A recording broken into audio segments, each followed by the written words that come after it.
Buenos días, Dios los bendiga. Es un privilegio que hoy podamos escuchar su palabra. En estos tiempos es un privilegio que el día de hoy contemos como un día más de vida y que podamos compartir su palabra, que Dios me haya dado esa oportunidad de compartir su palabra y que a usted le haya dado la oportunidad de escucharla. Tengo en mis manos la Sagrada Escritura, la Biblia, el único libro que habla acerca del Señor, de Dios, de aquella persona, ser supremo, al que algunos ignoran y en el que otros creen. Quiero que leamos un pasaje de este libro maravilloso porque quiero que tratemos un tema al que he llamado efecto faraón. En los últimos tiempos hemos estado viviendo el efecto faraón. Dios ha traído diferentes cataclismos, pero nuestro corazón es tan indiferente que hemos hecho caso omiso y no nos hemos dicho a nosotros mismos la verdad. Hemos creído que son producto de la casualidad, de la naturaleza, que no hacen parte de la decisión de un Dios todopoderoso, de un ente al cual nosotros no entendemos. Sí, es correcto, no todo lo malo que nos ocurre procede de Dios, pero no nos estamos dando cuenta que también de las cosas que están ocurriendo, de todas estas cosas que están ocurriendo, anuncian, expresan el descontento de un Dios grande y poderoso. No estamos discerniendo los tiempos, no estamos aprendiendo de la higuera, como dijo Cristo, para el final de los tiempos. Con esto no estoy diciendo que estemos en la antesala de la venida de Cristo. Pensándolo bien y examinando las cosas, lo más probable es que no estemos en la antesala de la venida de Cristo. Porque la venida de Cristo es cuando nadie lo espera. Y quiero que nos remitamos a la palabra del Señor, el libro más vendido y más leído de toda la tierra. El libro al que nadie le va a poder quitar ese lugar. El Éxodo, que se encuentra en uno de los 66 libros de su sagrada palabra, capítulo 3, verso 7, dice lo siguiente. Dijo luego Jehová: bien he visto la aflicción de mi pueblo que está en Egipto, y he oído su clamor a causa de sus exactores, pues he conocido sus angustias, y he descendido para librarlos de mano de los egipcios, y sacarlos de aquella tierra a una tierra buena y ancha, a tierra que fluye leche y miel, y a los lugares del cananeo, del eteo, del amorreo, del fereceo, de quebeo y del jebuseo, dice su palabra. Esta es la historia de una decisión que Dios tomó de una manera trascendental. La historia de un pueblo esclavo, pero también la historia de un pueblo autosuficiente, esclavizador. La eterna historia entre ricos y pobres. Esta es una historia que tal vez usted ha visto en estos días en televisión. Es la historia de cómo el Señor Dios de Israel saca a su pueblo de la esclavitud de Egipto. Dice la Biblia que el pueblo de Israel nace de una promesa dada a un hombre, Abraham. Y de esta promesa nace una serie de descendientes que luego se convierten en el pueblo de Israel. La mayoría de ustedes conocen esa historia. Eventualmente Israel vive en un tiempo de hambruna en Egipto y luego se convierte, pasa de ser un invitado a ser esclavo en una tierra que no era su tierra. Génesis es una historia. El libro de Génesis es una historia que relata las maravillas de Dios sobre la tierra. y el principio de una de las naciones escogidas de Dios. Éxodo es la historia de cómo Dios saca a un pueblo del anonimato total a ser uno de los pueblos más conocidos de la historia. Israel es uno de los pueblos más conocidos de la historia. Dios hizo muchas cosas por Israel, Dios ha hecho muchas cosas por el hombre. Hemos olvidado las grandes maravillas que el Señor ha hecho con nuestras vidas. Yo quiero que usted recuerde eso que tal vez vio en televisión, y si lo leyó, mejor aún, si usted examinó la Biblia, las Escrituras, que según creemos nosotros dan vida, entonces usted conoce esta historia, la historia del pueblo de Israel y Egipto. Dios toma una decisión contra Egipto. Dios le dice a Egipto, le solicita que libere a su pueblo. Su líder, el máximo líder, llamado Faraón, se niega.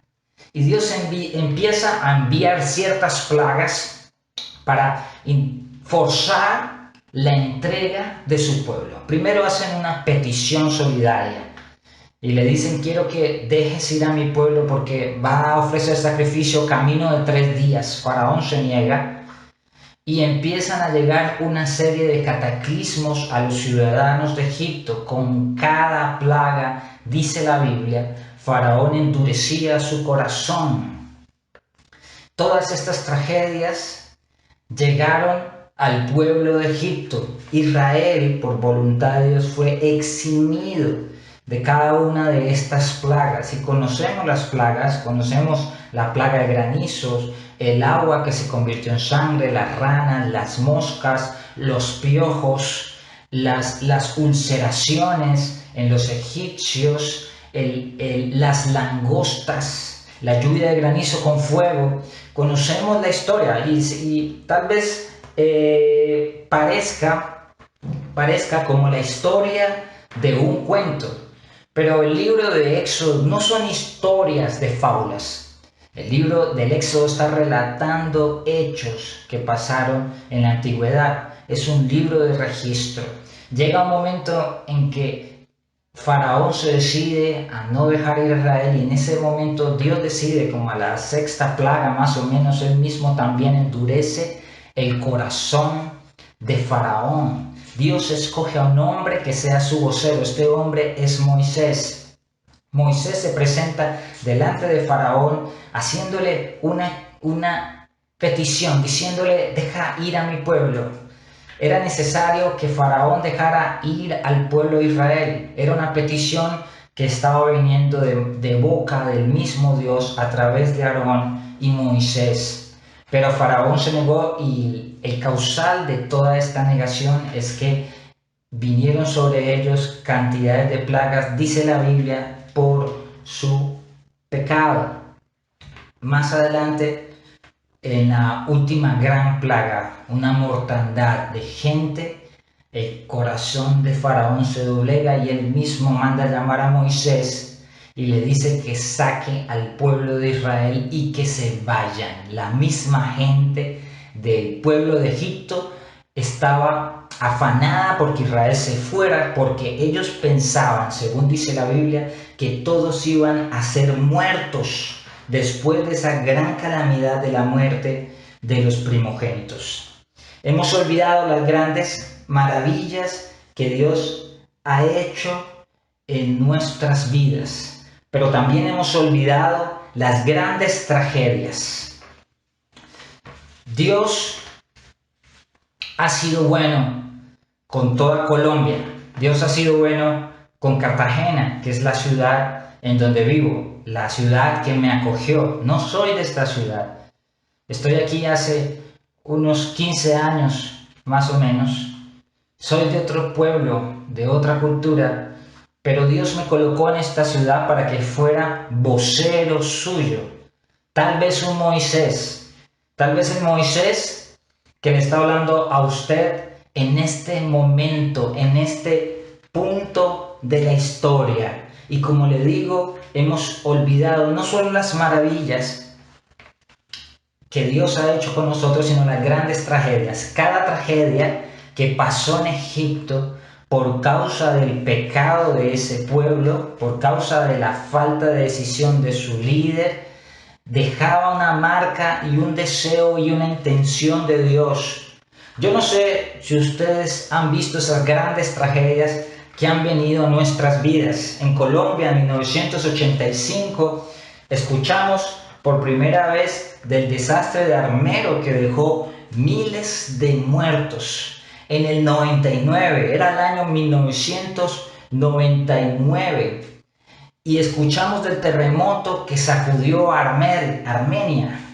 Yo estaba viniendo de un pueblo de aquí, cercano de esta región de Bolívar, después de hacer un trabajo con la empresa con la que trabajo, y me encontré con una mujer. Ella ocupaba la silla que estaba al lado de la mía y entabló una conversación conmigo, y en dicha conversación me enteré que dos familias completas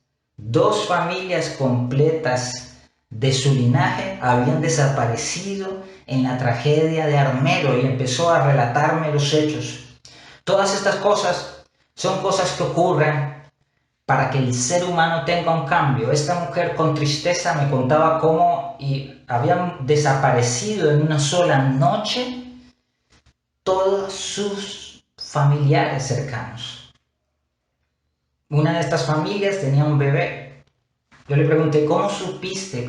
En ese momento, ¿cómo supieron de la bebé? Que la bebé también estaba muerta. Cabe la posibilidad que hubiera estado desaparecida. Ella me dijo, sus vestidos, las mediecitas, las encontramos en el lugar. Fue un hecho de tristeza y de gran dolor, cosa que usted tal vez hoy en día no se acuerda, porque eso no afectó su mundo, afectó el mundo de otros. Como les decía, en 1999 pasó otra tragedia. Era un año después de que recién me hubiera graduado. Estaba en el patio de mi casa y de repente vi como los muros del patio de mi casa se movían, ondulantes. Yo vivía en el Tolima, no estaba viviendo cerca de la zona cafetera, pero este terremoto sacudió todo el país. Luego vinieron las noticias. Estas noticias decían de una gran tragedia en Armenia. Bastaron 28 segundos para que toda Armenia temblara y para que miles de familias entraran en caos. ¿Y qué decir del 2005, el huracán Katrina? ¿Y qué decir en el 2001, el 11 de septiembre, las Torres Gemelas? Y una innumerable cifra de tragedias.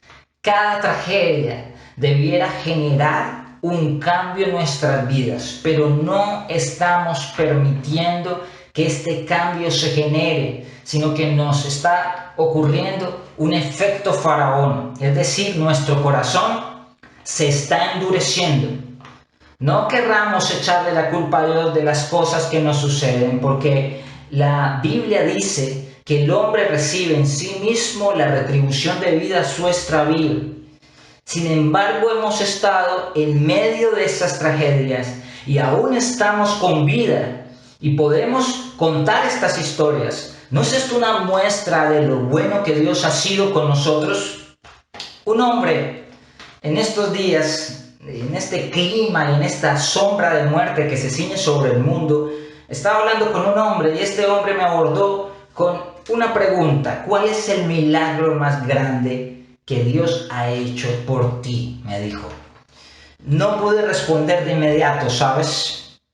Porque así como muchos de nosotros, he olvidado las cosas que Dios ha hecho, las cosas buenas que Dios ha hecho conmigo. Te voy a decir algo, el ser humano está condicionado para olvidar lo bueno y recordar lo malo. Por esta razón, se nos hace muy difícil perdonar, porque siempre estamos guardando estos traumas, estas tragedias que ocurren con nosotros y no estamos viendo la bendición en medio de estas tragedias. Yo nací en 1982. En el 85 pasó lo de Armero. En el 99 se sacudió Armenia. En el 2005 pasó el huracán Katrina por Estados Unidos. En el 2001 pasó lo de las Torres Gemelas. Y heme aquí en el 2020, de pie, predicando su palabra ante ustedes. ¿Sabes qué significa eso? Eso significa la misericordia de Dios. Y como le digo, en el momento no pensé, no estaba en mi mente, ya que Dios ha hecho cosas muy grandes en mi vida, yo lo sé, pero mi mente no las trajo a mí en el momento. Luego medité y dije, para mí, después de toda esta llamada, quedé con esa pregunta en mi mente. Y empecé a meditar y dije, para mí el milagro más grande que Dios hace es abrir mis ojos todos los días. 365 días al año, las 24 horas. Este ente de vida, este Dios al que llamamos Ser Supremo, al que yo le llamo Dios, el Dios de Abraham, el Dios de Jacob, el temor de Isaac. Este Dios me ha regalado la vida. Nos hemos acostumbrado a olvidar las cosas que creemos son pequeñas, pero son las cosas que Dios hace por amor a nosotros. Hoy sus párpados pudieron abrirse en este día por primera vez, no sé a qué horas, y sus sentidos empezaron a funcionar como normalmente funcionan, y la muestra está en que usted está escuchando este mensaje de mi boca. Pasa como en la familia, ¿sabes? Hay muchas cosas que nuestros familiares han hecho por nosotros, que personas cercanas han hecho por nosotros, pero olvidamos lo que otros han hecho a favor nuestro. ¿Sabes? Yo recuerdo en mi época familiar, yo salí de mi casa a mis 16 años, estaba recién graduado de bachiller, bueno, vamos a hablar, no lo recuerdo bien, 16 o 17 años, pero recuerdo que esos 16 años vividos en mi casa fueron años felices. Recuerdo que cada diciembre, mi madre es modista, cada diciembre mi madre se preocupaba por comprar la tela, alistar el hilo y empezaba a confeccionar la ropa que nosotros nos íbamos a colocar. Debía ser una ropa nueva y a cada uno de nosotros nos hacía un traje completo, un pantalón, una camisa, y qué decir de todo lo que se esmeraron mis padres por poder traer el alimento a nuestra casa. Pero llega un tiempo donde nosotros olvidamos todas estas cosas. Déjame decirte algo que olvidaste. Olvidaste que cuando naciste alguien tuvo que coger un paño y limpiar tu popó. Alguien tuvo que colocarte un pañal. Alguien tuvo que descartar estos residuos por ti porque tú no lo podías hacer. Y toda esta gratitud con el tiempo se olvida. Y nosotros hacemos como hace el de la vista gorda. Sencillamente pasamos de largo cuánto le debemos a los demás. Ahora yo quiero preguntarle a usted algo el día de hoy. ¿Cuántas cosas ha hecho Jesucristo por usted? La Biblia dice en el Salmo capítulo 95, verso 8, dice lo siguiente. Dice, no endurezcáis vuestro corazón como en Meriba, como en el día de Masá, en el desierto. Ese fue un episodio donde el pueblo endureció su corazón contra Dios. Ahora, yo quiero preguntarle, ¿cómo está su corazón cuando piensa en el Señor? Porque le voy a dar un consejo, no haga como hizo Faraón, sálgase del efecto Faraón, no endurezca su corazón, porque puede llegar el día en que el mismo Dios decida que ese corazón va a seguir endurecido. Esto tal vez usted no lo entienda, pero hay muchas cosas que no entendemos de Dios. Lo único que usted debe saber es que si usted está escuchando este mensaje el día de hoy, usted ha alcanzado la misericordia de Dios. Muchos están distraídos en estos tiempos, colocan fotos de una falsa felicidad, de una felicidad plástica, atemporal, condicional en las redes sociales, pero sus hogares están completamente destruidos. Sus hogares están en caos. Muchos no están pasando una cuarentena agradable porque sus vidas no son agradables dentro de sus hogares. Algunos cristianos y no cristianos están siguiendo también la felicidad plástica de otros en las redes sociales. Dios le permitió a Faraón la opción de soltar al pueblo. Él le dijo: suelta a mi pueblo. Suelta a mi pueblo porque deja que mi pueblo vaya a presentar sacrificio para que no sobrevenga mortandad y plagas sobre el pueblo. A Faraón no le importó. ¿Sabes qué dijo Faraón? Faraón dijo: ¿y quién es Jehová? ¿Quién es tu Dios, Moisés, para que yo tenga que hacerle caso? ¿Quién es él? Y es la expresión del mundo del hoy. Nosotros no conocemos a Dios. Nos toca preguntar quién es Él. Aún la iglesia, la que se llama iglesia, predica de un Dios al que conoce poco. Necesitamos volvernos a Dios. Jesús dijo que Él te promete la vida eterna. Él dijo: crean en mí. Todo el que cree en mí, aunque esté muerto, vivirá. Jesús desea abrir la puerta para que tú le conozcas. Yo deseo en mi corazón que tú le conozcas. Alguien me dijo: ¿qué cosas debo cambiar para poder conocer de Dios? Yo te digo, esto no depende de un cambio. Esto depende de una relación. La vida en Cristo, la salvación que Dios le está ofreciendo a la humanidad en esta mañana, no se gana por lo que tú vayas a hacer. En alguna ocasión, un joven vino a preguntarle a Cristo: Maestro bueno, ¿qué debo hacer para heredar la vida eterna? Le pregunta Jesús, le responde: ¿por qué me llamas bueno? Ninguno hay bueno, solo uno, Dios. Dios, en su infinita bondad, ha permitido que lleguemos hasta estas instancias. Es muy probable que bajo otras circunstancias ni siquiera estuviéramos vivos, pero Dios ha sido bueno. Déjeme pedirle a usted que incline su rostro por un momento. Usted que me está escuchando, incline su rostro por un momento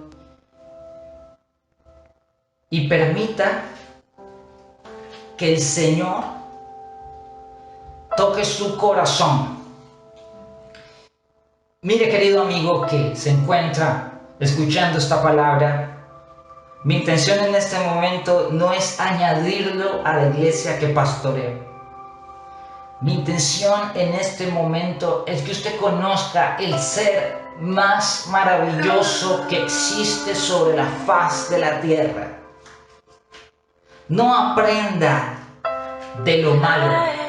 Quiero que usted aprenda de lo bueno, de lo que está a punto de suceder, porque en medio de esta tragedia, lo que puede suceder es que no endurezcamos nuestro corazón, sino que al contrario, ablandemos nuestro corazón para conocerle. Su palabra dice: venid a mí todos los que estéis cargados y cansados, y yo os haré descansar. Su palabra dice: he aquí, Apocalipsis 3:20, estoy a la puerta y llamo. Si alguno escucha mi voz y abre la puerta, yo entraré a él y cenaré con él y él conmigo. Ábrale la puerta de su corazón a Cristo. Ven a Cristo. Yo sé que no te vas a arrepentir. Experimente lo que significa tener una relación con Dios.